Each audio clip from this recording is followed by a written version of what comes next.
Maaga pa lamang naigayak na ng kulay rosas ng mga supporters ng Team Lenny Kiko ang lahat ng kalesa sa siyudad ng San Fernando, Pampanga para sa unang pag-arangkada ng kampanya sa national election. Dito sa Laos Event Center ang tagpuan ng mga volunteers ni na Presidential Candidate Vice President Leni Robredo at Vice Presidential Candidate Senator Kiko Pangilinan.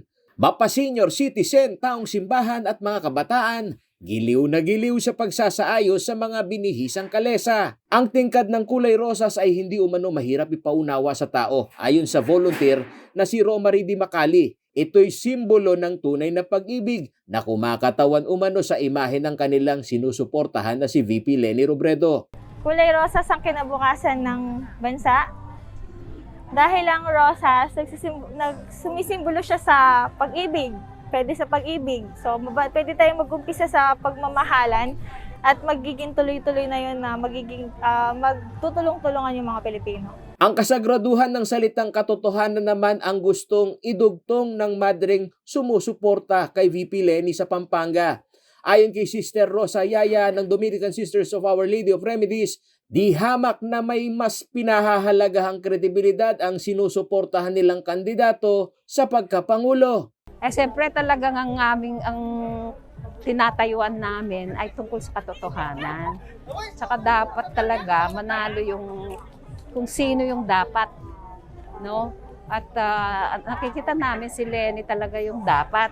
Ang 85 anyos na si Dr. Leticia Yap hindi rin pinalagpas ang pagkakataon na makilahok sa makasaysayang caravan na ito ang sabayan sa iba't ibang bahagi ng rehiyon sa bansa. Ngayong eleksyon, ngayong kampanya, sana nasa sa puso nila yung kanilang ginagawa. Hindi sila magbibigay ng kung ano-anong pabuya sa lahat ng ating mga botante, no? Ang alalahanin nila kung ano ang magagawa nila sa ating bansa, sa ating mga tao. Yun ang gusto kong alalahanin nila, hindi yung sarili nila. Kasi ang nangyayari lagi, iba yung sinasabi, iba yung ginagawa. Ang retirado namang guro na si Elena Almandres, napasabak din sa unang bugso ng pag-arangkada ng kampanya ng kakamping dahil ito raw ang tamang panahon na kailangang lumabas ang mga nakatatanda at impluwensyahan ng tama ang mga batang botante. Kasi ang kailangan natin, ang unang pinapahalagahan ay dangal ng tao. Hindi ang yaman. Hindi ang yaman, kundi ang dangal. Mahirap o mayaman, mangmang o may pinag-aralan, alisin mong lahat yan, ang matitira ay tao. At ang tao ang pinarangal ng Diyos. Mula sa commercial district ng siyudad ng San Fernando hanggang sa Kabayanan, umikot ang parada ng mga kalesa. Bahagya itong nakaapekto sa daloy ng trapiko sa intersection ng Barangay Dolores at sa harapan ng City Hall, nagsagawa na ng maikling programa. Ayon kay City of San Fernando, Mayoral Aspirant Oscar Rodriguez, bukod sa pagpapakita ng pagpapahalaga sa kultura sa paggamit ng kalesa, simboliko rin umano ang kanilang mensahe sa mga Fernandino at botante na ang karera sa kampanya ay panahon ng mga botante na mag-isip ng banayad sa pagpili ng wastong kandidato. Gusto naming ipakita sa kanila na banayad sila mag-isip.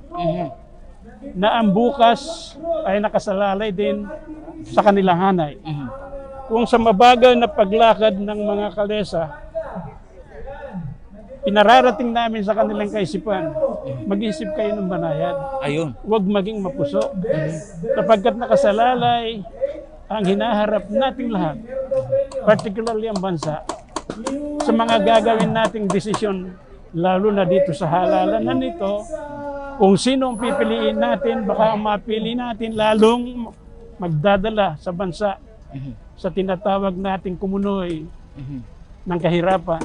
Samantala, para naman kay dating Pampanga Governor Among Ed Panlilio, hindi lamang ang February 8 na unang araw ng kampanya na mamayagpag si VP Leni sa taong bayan sa Pampanga. At kahit hindi umano makakuha ng endorsement sa political clan ng Pineda si VP Leni, tiwala silang tumaas ang kumpiyansa ng mga kabalen sa kanyang lideratura. Paolo G. Santos, CLTV News.